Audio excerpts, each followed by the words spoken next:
이제 수요일 방송분 함께 하시겠습니다.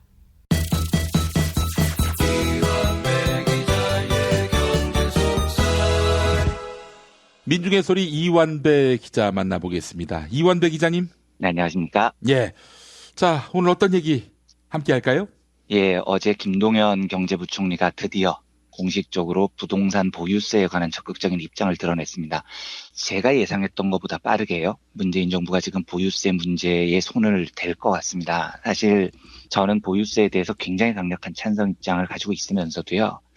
과연 문재인 정부가 임기 내에 보유세 개편을 할 수 있을까에 대해서는 좀 부정적으로 보는 편이었어요. 제가 작년에 정부 출범 초기의 브리핑에서도 몇 번 말씀드렸습니다만 김현미 국토교통부 장관이 취임한 이후에 굉장히 강력한 어조로 다주택자에 대한 규제 방침을 밝혔죠. 그리고 상당히 강도 높은 규제도 이어졌고요. 근데 그때 제가 브리핑을 드렸을 때 굉장히 좋은 방침인데 궁극적으로는 보유세 확대로 나서야 문제가 해결이 된다고 생각을 한다. 다만 문재인 정부 입장에서는 그걸 밀어붙이기가 쉽지 않음을 이해한다. 이렇게 말씀드렸던 기억이 나요. 예. 왜냐하면 아시다시피 보유세는 참여정부가 한번 건드렸다가 최악의 여론 역풍을 맞았던 사안이었거든요. 그리고 역대 모든 정부에게 증세는 어쨌든 독이 든 성배 같은 겁니다. 그래서 부동산 정책 면에서 제일 강력한 뚝심을 보여줬다고 제가 평가를 하는 참여정부는 용감하게 그 독이 든 성배를 마셨고 결과가 이제 성배가 아니라 독으로 작용을 했었습니다. 그런 트라우마가 당연히 문재인 정부에게 있을 겁니다. 그래서 저는 문재인 정부가 임기 내에 보유세 문제를 건드리는 게 매우 옳지만 쉽게 하기는 어려울 것이다라고 저는 전망을 했었는데요. 매우 고맙게도 제 이 전망이 또 틀렸습니다. 이런 것만 틀려도 너무 기쁜 겁니다. 이런 건 틀려도요. 예. 뉴스부터 보면요. 김동연 부총리가 어제 다주택자 보유세 개편에 관해서 언급을 했습니다. 그래서 거래세와의 형평, 다주택 소유자에 대한 과세 형평, 또 부동산 가격 문제 여러 변수를 고려하고 있다. 이렇게 이야기를 하더라고요. 고려를 하고 있다는 이야기는 추진을 하겠다는 이야기입니다. 그러니까 김동연 부총리는 작년까지만 해도 보유세 문제에 대해서 고려하지 않고 있다. 이렇게 분명히 말을 했거든요. 그런데 지금 올해 부총리 입에서 고려하고 있다라는 말이 나온 건 보유세를 손을 보겠다는 뜻으로 저는 믿습니다. 예. 실제로 부총리 발언 바로 다음에 나온 뉴스를 보니까 정부가 이번 달 안으로 대통령 직속 정책기원위원회 산하 재정개혁특별위원회 이런 걸 구성한다고 해요. 그리고 부동산 보유세 인상 방안을 논의하겠다는 겁니다. 이 위원회에는 20명 이상의 민간위원이 참여를 하고요. 한 명이 이제 위원장을 맡습니다. 그래서 여기에서 연구를 해서 부동산 보유세 인상안에 대해서 빠르면 6월에 정부 조세정책 방향 개편안을 발표를 하겠다는 겁니다. 근데 이 6월이라는 시기에 대해서 그 보수 언론의 오후 보도를 보니까 아니 비겁하게 지방선거를 지난 뒤에 발표하겠다는 거 아니냐. 꼼수다. 하려면 정정당당하게 6월 이전에 정책 발표하고 선거에서 심판을 받아야지 비겁하게 6월 이후에 발표하냐. 벌써 이런 논조의 기사들이 나오더라고요. 그런 기사들을 보면서 이분들이 진짜 빠가사리가 되셨나 하는 생각이 들었습니다. 왜냐하면 만약에 문재인 정부가 보유세 문제를 다루는데요. 6월 지방선거를 피할 생각이었다면 그걸 지금 언급을 할 이유가 없죠. 그러니까 꼼수를 부리기로 마음을 먹었다면 인상 검토하겠다는 발표 자체를 6월 이후에 했을 겁니다. 예. 그런데 이미 여당 대표인 추미애 대표가 작년부터 지대개혁이라는 아젠다를 계속해서 지금 언급을 하고 있고요. 예. 문재인 정부는 연초인 어제, 그러니까 선거를 6개월이나 앞둔 이 시점에서 보유세 인상을 검토하겠다고 이야기를 했습니다. 그러니까 이 말은 보유세 문제를 선거에서 피하지 않겠다는 이야기입니다. 피하려고 마음먹었으면 어제 이야기를 했을 리가 없죠. 그걸 두고 6월에 종합대책을 발표하는 건 선거를 피하려는 꼼수다라고 주장을 하면 좀 곤란해 보입니다. 말도 안 되는 소리라는 거죠. 제가 부동산 쪽은 잘 몰라서 부동산 정책 이야기에 대해서 상세히 브리핑을 드릴 자신은 좀 없지만 앞으로 이 보유세 인상안이 현실화되고 구체화되면 제가 좀 무식한 수준에서라도 낮은 수준에서라도 최대한 자주 브리핑을 드리고 싶습니다. 지원을 하고 싶은 겁니다. 또다시 우리가 참여정부 때 겪었던 이 보유세 문제로 정권이 너덜너덜해졌었던 이 역사적 과오가 반복돼서는 안 된다는 믿음이 굉장히 강하게 있습니다. 그래서 앞으로는 종종 제가 아는 한도 내에서 이 보유세의 정당성에 대해서 다양한 방면으로 좀 말씀을 드려보려고 합니다. 예. 오늘은 아주 원론적인 이야기를 하나 드리면서 이야기의 첫 관문을 한번 열어보겠습니다. 지금 우리나라 부동산 문제의 핵심은 강남을 중심으로 한 수도권 과밀화에서부터 이제 시작이 되죠. 그런데 이 문제는 해외 어떤 나라들 부동산 문제와도 양상이 조금 다릅니다. 그러니까 헨리 조지 같은 경제학자들은 토지 문제에 대해서 굉장히 진보적인 사상을 유포했고요. 그 학자들의 이야기를 제가 100% 수용을 하지만 한국의 부동산 문제는 미국이나 유럽과는 조금 차이가 있다는 생각이 들어요. 어떤 거냐면 한국의 부동산은 한국의 자본주의 지배계급을 인위적으로 재편하는 개발 독재 수단이었다는 겁니다. 그리고 그게 세습이 되면서 한국 자본주의는 세상에서 제일 독특한 개떡 같은 자본주의가 돼버린 거죠. 이야기가 조금 어렵게 들리실 수도 있을 텐데요. 이런 겁니다. 한국의 부동산 문제가 여느 나라와 마찬가지로 도시화가 심해지면서요. 도시가 점점 넓어지면서 땅의 가치가 지나치게 오르는 현상으로 시작이 된 건 맞아요. 그러니까 서울의 경우에도 1960년대 들어서 도시화가 굉장히 빠르게 진행되면서 인구가 거의 포화 상태에 이르렀거든요. 그러니까 인구를 수용할 토지가 부족하니까 땅값이 오르는 건 당연한 거죠. 다른 나라 도시화 과정하고도 비슷한 겁니다.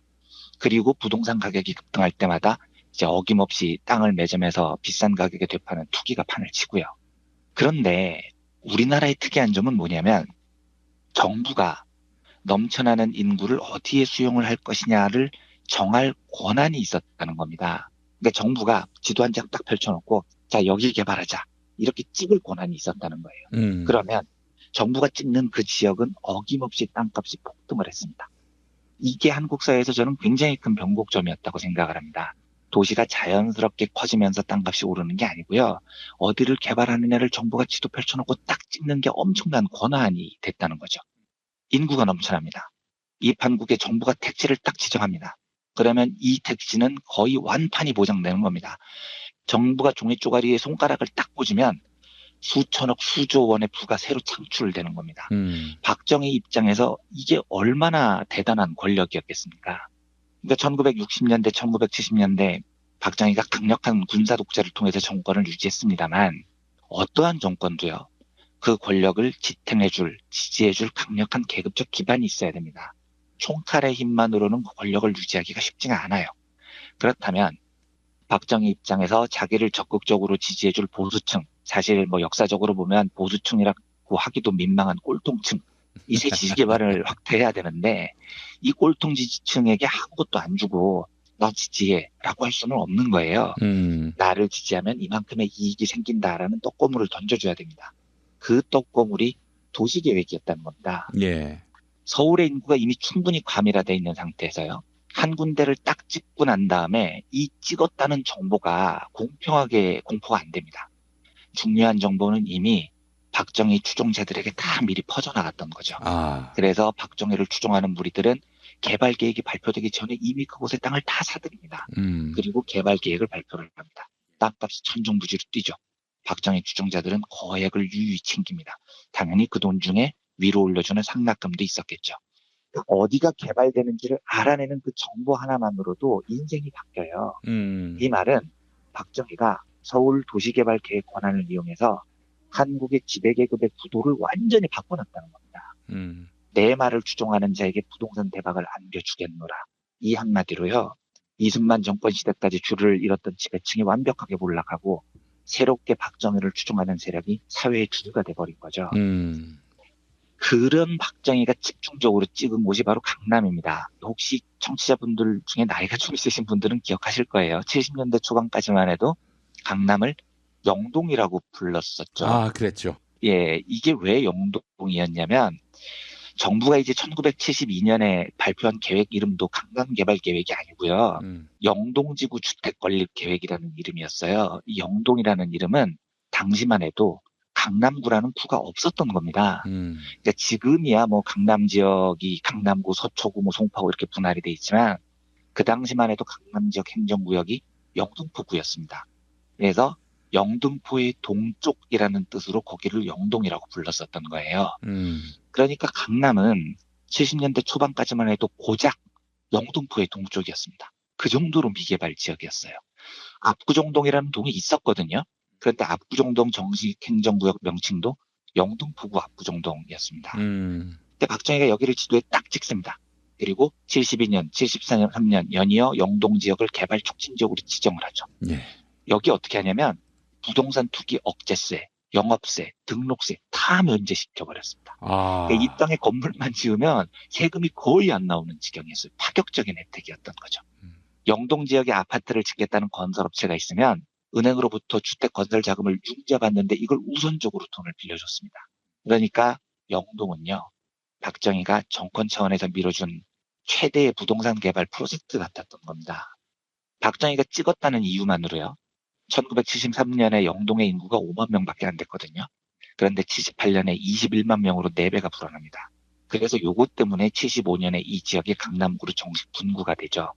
그러니까 강남구는 태생적으로 박정희가 인위적으로 육성한 새로운 지배계급 육성 프로젝트의 본토 같은 곳입니다. 그러면 그 땅값 상승의 혜택을 누가 받느냐? 1970년 2월에 경향신문 보도를 보면 이런 보도가 나와요. 그 경향신문이 말죽거리 땅에 대한 취재를 한 적이 있는데요. 예, 예. 재벌 조모 씨가 약 20만 평, 박모 씨가 5만 평, 고위 관리를 지낸 모 씨가 3만 평, 재무부 장관을 지낸 모 씨가 1만 5천 평을 샀다는 소문이 있다. 이런 보도가 있어요. 1970년이면 말죽거리는 그야말로 이제 말의 죽먹이던 거리였습니다. 근데 이 황폐한 땅을 이미 재벌, 고위관료, 전직 장관이 싹쓸이를 했다는 겁니다. 이게 우연일 리가 없다는 거죠. 박정희로부터 정보가 얘네들한테 인위적으로 새 나간 겁니다. 그리고 박정희는 이걸 막지 않았어요. 그래야 자기의 새로운 추종자들, 새로운 지배계급이 생기니까요. 77년에 압구정동에 현대건설이 그 유명한 현대아파트를 짓습니다. 압구정동 현대아파트죠. 그런데 아파트가 분양이 되자마자 가격이 말도 안 되게 2배, 3배로 뜁니다. 그러면 그 엄청난 이익을 누가 가져갔느냐? 이게 유명한 압구정동 현대아파트 특혜 분양 사건이라는 건데요. 77년에 청와대 한 통의 투서가 날아 들어옵니다. 이 투서에는 현대건설이 사원들에게 주는 몫으로 952가구의 아파트를 지었는데 이 952가구가 공직자, 언론인, 장군 출신들에게 다 특혜로 분양됐다라는 투서입니다. 그런데 이 투서를 받고도 청와대는 사실 수사를 하지 않습니다. 그리고 이 특혜를 지배계급들이 다 챙겨나가죠. 문제는 이 특혜 분양 사건이 합동통신이라는 언론에 대문짝만하게 보도가 됩니다. 현대가 사원용 아파트 대부분을 공무원이나 언론인 예비역 장성들한테 빼돌리고 있다는 사실을요. 언론에 보도가 되니까 이제 청와대가 수사를 안 할 수 없게 됐죠. 검찰이 울며 겨자 먹기로 조사를 해서 수사 결과 발표한 걸 보면요.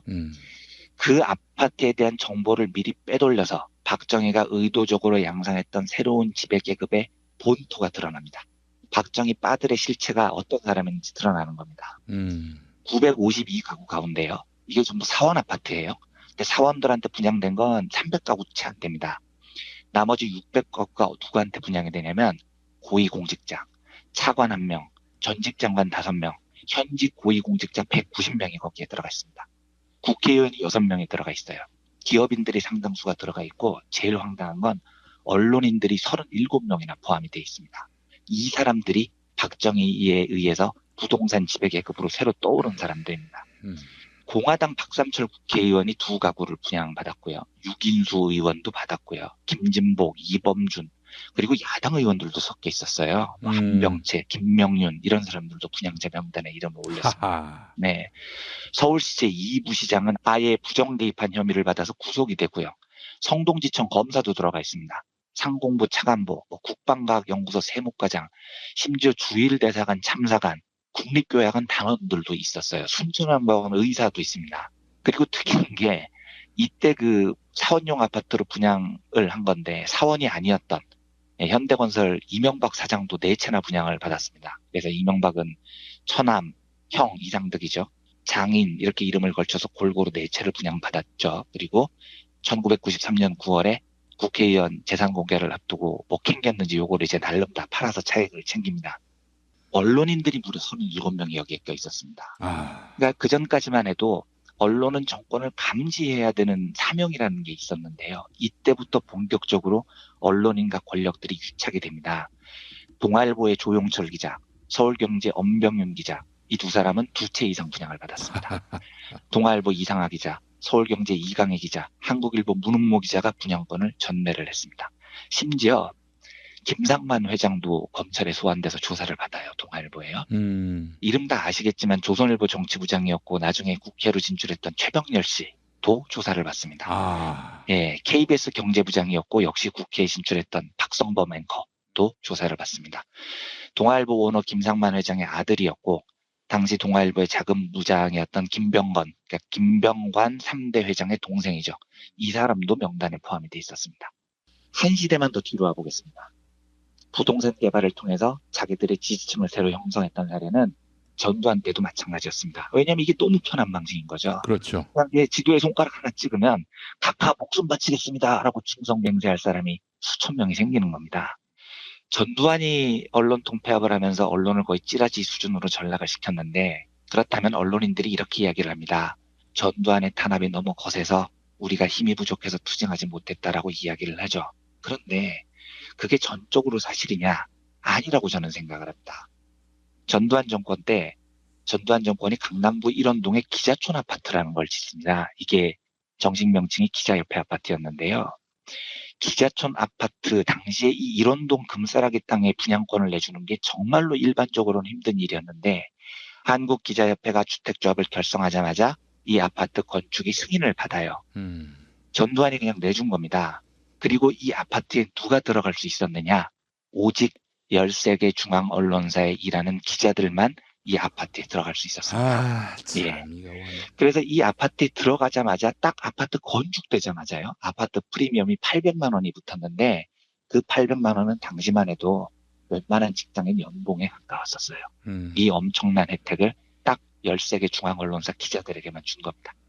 그러니까 80년대 기자 선배들이 너무나 시절이 오목해서 싸우지 못했다고 말하려면 그 기자촌 아파트에 들어간 13개 중앙 언론사 기자들이 누구 있지부터 까야 됩니다. 그리고 반성해야 되는 거죠. 그게 아니라면 한국 언론은 그런 식으로 독재 정권의 종속이 돼 갔다라는 오명을 벗어날 수가 없는 겁니다. 그렇게 해서 언론이 정부가 지도에 지장 하나 찍는 방식으로 새로운 지지층이 돼버린 거죠. 저는 보유세 개편에 대해서 굉장히 다양한 의미를 부여하는 사람인데요. 오늘은 그 첫 번째 의미를 들으시는 분들이 조금 생뚱맞게 들으실 수도 있겠지만 저는 대한민국이 독재 시절을 거치면서 형성됐던 가장 비겁한 방식으로 부를 축적했고 그 부의 떡고물이 현혹이 돼서 지배자들의 편에 붙었던 그 지배계급의 본토를 와해시키는 첫걸음이라고 저는 보유세의 의미를 부여하고 싶어요. 강남을 중심으로 형성된 한국 부동산 불패 신화를 왜 무너뜨려야 되느냐? 저는 그게 가장 비열한 세습자본주의와 군사 독재에 빌붙었던 성향의 이 시대 지배자들이 부를 축적한 토대였기 때문이라고 확신합니다. 예. 그 기반을 무너뜨리지 않으면요. 역사 정의가 안 서는 겁니다. 우리가 친일 재산을 왜 환수하려고 합니까? 그게 부당했기 때문이죠. 그러면 우리는 보유세건 어떤 방법을 통해서 왜 강남 불패의 신화에 용맹스럽게 저항을 하고 그것이 잘못됐다고 주장을 해야 되느냐면 그게 부당했기 때문입니다. 그곳이 바로 독재 정권을 유지하는 경제적 기반이었기 때문이에요. 그래서 이 부정의를 바로잡는 것으로부터 부당하게 형성된 한국 지배계급의 본토를 허무는 것으로부터 평등하고 정의로운 나라를 만드는 기틀을 세우는 겁니다. 앞으로 기회가 되면 보유세가 경제학 측면에서 왜 정의로운 과세인지에 대한 이야기를 종종 드리겠습니다만 오늘은 한국이라는 나라에서만 형성된 강남을 중심으로 한 부동산 지배계급의 부당함을 말씀드리는 것으로부터 이 주제를 시작하고 싶었습니다. 그래서 오늘은 강남 부동산 이야기를 독재 정권으로부터 유지되어 왔던 이 이야기를 처음으로 말씀을 드려봤습니다. 예, 영동 개발. 아, 그래요. 강남보다는 영동이 더 익숙했는데. 그렇죠. 그 당시만 해도요. 그렇습니다. 경기도 광주시가 개발 이전만 해도 강남의 지명이었어요. 아, 정말로요? 예, 그렇습니다. 예. 심지어는 사대문 밖은 경기도 고양시였고요. 아, 그랬나요? 4대문 밖에 전부 다요? 예. 거의 그랬습니다. 네. 예, 고양시, 광주시. 굉장히 오래된 도시죠. 그들이. 예. 자, 이건 참 부동산이 정부 시책에 따라서 널뛰기 하던 그런 시절. 그러니 얼마나 그 시절 권력에게 달라붙었던 자들에게 그야말로 꿀단지였겠습니까? 예. 그렇죠. 그 부당함을 이제 이야기를 해야 되는 겁니다. 잘못했다고요. 네. 또 다른 의미의 말죽거리 잔혹사. 말죽거리가 그 영동에 있었거든요. 그렇죠. 그 양재 또 한참 아래쪽에 있었던 곳이었는데. 예. 네. 알겠습니다. 자, 이완배 기자님 오늘 말씀 잘 들었습니다. 네, 감사합니다.